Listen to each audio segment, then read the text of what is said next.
Hello, അപ്പോൾ നമുക്കിന്ന് കിട്ടിയ കംപ്ലൈൻറ്റ് എന്താണെന്ന് വിചാരിച്ചാൽ ട്രാവലറിൻ്റെ പാർക്ക് ലാമ്പാണ്. ഫ്രണ്ടിൽ രണ്ടും ഓക്കെയാണ്, പക്ഷേ ബാക്കിൽ ഒരു സൈഡ് കത്തുന്നില്ല. ഒരു സൈഡ് ഇടക്ക് കത്തും, ചില സമയത്ത് രണ്ടും കത്തില്ല. അങ്ങനത്തെ ഒരു കംപ്ലൈൻറ്റാണ് നമുക്ക് കിട്ടിയത്. അപ്പോൾ നോക്കി വന്നപ്പോൾ ബാക്കിലേക്കുള്ള ലൈനാണ് കംപ്ലൈൻറ്റ് കണ്ടത്. ട്രാവലറിൻ്റെ വയറ് ബാക്കിലേക്കുള്ളത് ചേസിൻ്റെ ഉള്ളിലൂടെയാണ് വരുന്നത്. അപ്പോൾ നമുക്ക് വർക്ക് എടുക്കാൻ കുറച്ച് ബുദ്ധിമുട്ടാണ്. അപ്പോൾ വയറ് മുഴുവൻ ഊരിയെടുക്കണം.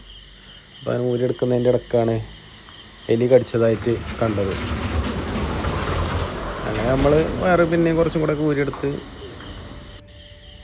ബാക്കി ഭാഗത്ത് എവിടെയെങ്കിലുമൊക്കെ എലി കടിച്ചിട്ടുണ്ടോ എന്നൊക്കെ ചെക്ക് ചെയ്തു. അപ്പോൾ വേറെ എവിടെയും കുഴപ്പങ്ങളൊന്നും കാണുന്നില്ല. അപ്പോൾ കുറച്ച് ഭാഗത്ത് മാത്രമേ ഇങ്ങനെ ഒരു പ്രശ്നം കാണുന്നുള്ളൂ. അങ്ങനെ നമ്മൾ ഏകദേശം വയറുകളൊക്കെ ചേസിൻ്റെ ഉള്ളൊന്ന് ഊരിയെടുത്തു ഒക്കെ നോക്കി. അപ്പോൾ 3-4 വയറ് എലി കടിച്ചിട്ടുണ്ട്.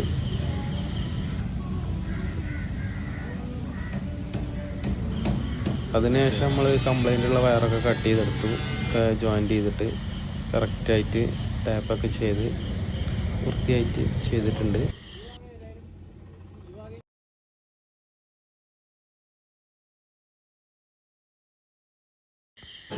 അങ്ങനെ നമ്മൾ ജോയിൻ്റ് ചെയ്തതിന് ശേഷം ഏകദേശം ഭാഗം മുഴുവനായിട്ട് ടാപ്പൊക്കെ ഫുള്ളായിട്ട് ചുറ്റി ഒക്കെ വളരെ ക്ലിയറാക്കി ചെയ്തിട്ടുണ്ട്.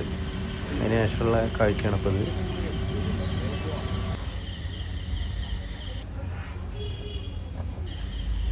അതിനുശേഷം നമ്മൾ വയറൊക്കെ പഴയ പോലെ തന്നെ ചേസിൻ്റെ ഉള്ളിലേക്കൊക്കെ സെറ്റാക്കിയിട്ടുണ്ട്. പിന്നീട് നമ്മൾ കണക്ഷൻസൊക്കെ പഴയ പോലെ സോക്കറ്റിലേക്കും കണക്ട് ചെയ്തിട്ടുണ്ട്. ഇനി നമുക്ക് ചെക്ക് ചെയ്ത് നോക്കാം. അപ്പോൾ ഒക്കെ റെഡിയാണ്. ബാക്കിൽ ലൈറ്റുകളൊക്കെ കത്തുന്നുണ്ട്, പാർക്ക് ലാമ്പ് എല്ലാം കത്തുന്നുണ്ട്, കുഴപ്പമൊന്നുമില്ല. നമുക്ക് ഇതിൻ്റെ മുന്നേയും ഒരു 3 ട്രാവലറിന് ഇതേ കംപ്ലൈൻറ്റ് കിട്ടിയിട്ടുണ്ട്. അതുകൊണ്ട് ഈ വണ്ടി വന്നപ്പോൾ നമുക്ക് ചെക്ക് ചെയ്യാനും എളുപ്പമായിരുന്നു.